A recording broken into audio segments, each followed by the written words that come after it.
So what is the ISC consortium? Okay, well, this is what comes up with the CISSP exam. And what their mission is to maintain the common body of knowledge, the CBK, around the CISSP, along with other areas around security. They provide a certification for information security folk, like myself, and they conduct certification training and conduct exams. They're the ones that provide all of that information for you. They also provide continuing education. As in, if you get your CISSP, you're going to have to maintain some level of continuing education and some level of accreditation. And I recommend that you do podcasts, you can do papers, you can even do trainings like this that you can count towards your continuing education. But all of those things you're going to have to maintain. The CISSP is probably one of the more premier certifications. Now, there's more and more of them that are coming out, but it is one of the primary, and it's the big daddy dog as far as when it comes to security professionals, and it's a kind of a requirement, especially depending on the role you have within your organization. They have various other certifications that are supported, the CSSCP and so forth. They have the Certified Ethical Hacker as well. So there's many different certifications that the ISC Squared does support, but the one that we're going to focus on, obviously, is the CISSP.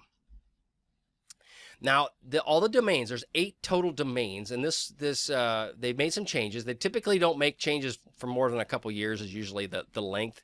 And some of them have gone longer than that, but it's usually not like every 6 months that you would see a change. So the last change occurred a couple years back, and this most recent change happened in April of 2018, which is actually, at the time of this recording, is almost a year from the time that it came out. But there's 8 primary domains.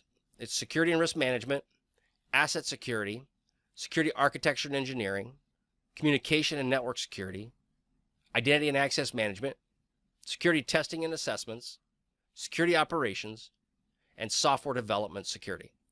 Now, out of all of those things, as a security professional, I have touched every one of them in some form, shape, or another. In some of those, I am a little bit deeper than an inch. Some of those may be about 2 inches deep, maybe 3. But in other areas, I may be an inch. That's pretty much where I'm at. But that's what's so great about the CISSP and understanding this is that you don't have to be the expert in all of this. And realistically, if you are and you say you are, then like we said before, it's probably not the case. The key is to know who are the right people to get in contact with. You are also to be a thought leader and someone that can provide guidance and direction for senior management as you move up through the ranks and you understand how security works. The cool part about all this is that there's no real structure on how to go about this. We have a plan. There's a plan that I'm going to put forward through the CISSP on what you should do and how you should get to the next level. But at the end of the day, there really isn't anything that is super secret about all this. Right now, I believe in 2022, 2021, somewhere right around there, there's supposed to be about 2 million cybersecurity jobs that are going to be open that have gone unfilled. So being in the cybersecurity space is actually it's a good time to be doing that. Whether the economy is doing well or not, it's a good time to be in this space. And things are only changing and getting more complicated, which actually makes job security a little bit better. So some of the pre-qualifications around what you have to do is you have to be a practicing security professional. So you got to be doing this for a living. And you have to have at least 5 years of full-time paid work experience. So there's a couple caveats to this, but bottom line is you got to be someone that's doing cybersecurity. You can't just be sitting at home playing Xbox and go, yeah, I'm doing cybersecurity. No, you've got to have it. Now, I say that if you are a data administrator for maybe a small bank or whatever it might be, and you're the jack of all trades, the person who does everything, well, security is a piece of what you do. So therefore, it's a great way you can call that as part of what you do. It's part of you're a practicing security professional. But they talk about having a salary or commission within the last 2 of the 8 domains you need to be making money from. So the point is that let's just say you're an identity and access management person, and that's all you do. Well, then that wouldn't qualify you. You'd have to get some other domains in place to be able to understand that, whether it's testing and assessments, whatever that might be, maybe software development. You have to have at least 2 of the 8 domains. However, if you have some level of understanding around networks or let's just say, for example, your whole purpose is to do identity and access management. Well, what you can do is you then work hard to find a way that you can be doing data security for maybe your intellectual property, whatever it is, but look for ways that you can expand your horizons, and that will then help you with your domains. Also, there's an or in this. You need to have 4 years, and I like this or because in the past it didn't really have this when I first started. 4 years experience in a recent IT or information security degree, okay, an associate's, and this is what they call their associate's program. And it allows you to take the test early, so you don't have to have the 5 years, but you have 6 years. They give you an extra year to complete the 5-year requirement.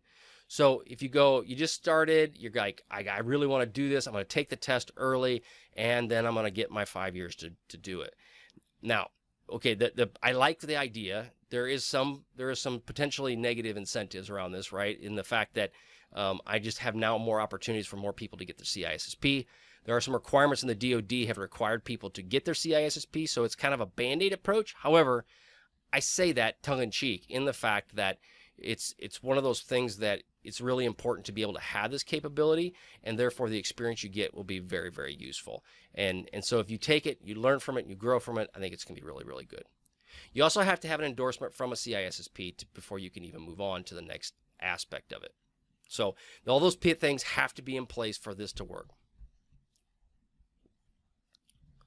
Now here's some of the highlights, the exam highlights.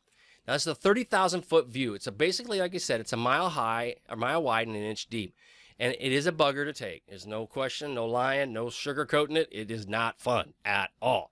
It uses a computerized adaptive testing, and it basically gives you your questions based on how you answer. So if you're like me and you're not real smart, you will fail it very quickly, and you will move on to the next, and you'll drop your $1,500, and then you'll come back and take it again. Now, if you're super smart, it'll go, well, hey, you're a rock star, and you'll be done in no time. But it does based on how you answer. So it also focuses on domains where you may be weak. It'll add more to it. And basically being done early if you demonstrate you don't know the material, which kind of comes down to the fact if you don't understand it, it will take your money and you'll be done with the exam. So it's about 100 to 150 questions, and they're all set up in multiple choice, and it doesn't have a published test score. You don't know what your score is at the end. You either pass or you fail. So Caesar either lives or Caesar dies, one of the two. And then they just say, come back for more money when you're done. So yeah, that's an unfortunate part. It was $450 when I took it because I'm just really, really old. And now it's like up to $1,200, $1,400, depends on where you go. So it's not a cheap endeavor. Now, testing frequency. Okay, so you get a maximum of 3 times in 12 months that you can take this test. So if you're like me and you have to fail it a couple times, well, they kind of limit you. 1, they don't want you to keep coming back. 2, you're going to spend a lot of cash, so you might want to think about it twice. But basically, you have a maximum of 3 times in 12 months that you can take the test. You have to wait 30 days after your first failure. So if your first failure is on January 1st, you can't take your second test until basically 30 days from January 1st.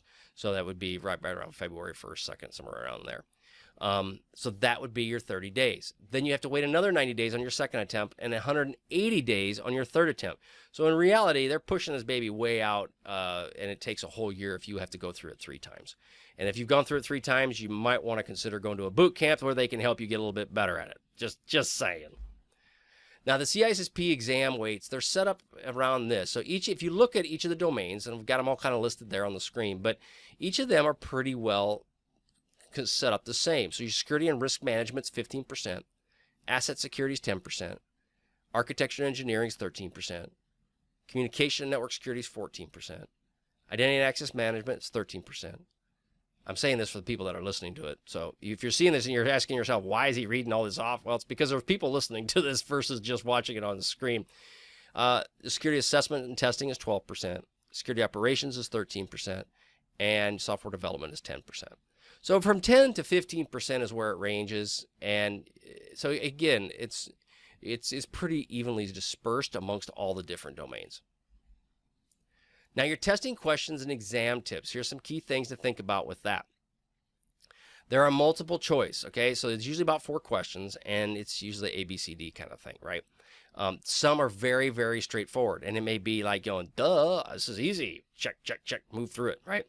Others will not be so easy. Some will be very involved, and they may be the best practices. They might be appropriate concepts. It could be pick the one that is the least correct, or so it's that wordsmithage that my 3rd grade education just struggles with. So you may have to deal with that. So my recommendation around this is you go through this as fast as you can on the areas that you know you can, you go, yep, I know that one. I know that one. Well, I don't know that question, so move on. I know that one. I know that one. Then move on. Anything that you don't know, move on past it. The reason I say that is then it's an easier way to come back, and you can usually narrow down the questions. Let's just say it's 4 questions, so that there would be 2 of them that are really close to being the most correct answer, and then there's 2 that are probably just way out in the ballpark. They don't even make any sense. So you'd come back on the first time around, you answer all the ones you know. Second time around, you come back and then you look at it and go, okay, well, of these 4 questions, 2 I can throw out. The other 2, I can narrow it down to which one is it. And if the worst comes to worst, you guess. Odds are high that you, at that point, if you've narrowed it down, you probably got a 50-50 shot. But because I don't do math in public, it's probably more like about 39.2%. I don't know. But bottom line is that's how you should go. Roll it through it as fast as you can, do the best you can with it, but it will consume time. So do not spend too much time on these questions or you will run out of time. The other thing is just be prepared. Be prepared for all the questions they're going to ask. Take tests over and over again. Go through training materials like this, and it'll best protect you or prepare you for the test. Okay, here's some of the references I got from helping you out with this. Is the ISC Squared Training Study Guide, April 2018. You can get that at isc2.org. All right, let's move on to the next section.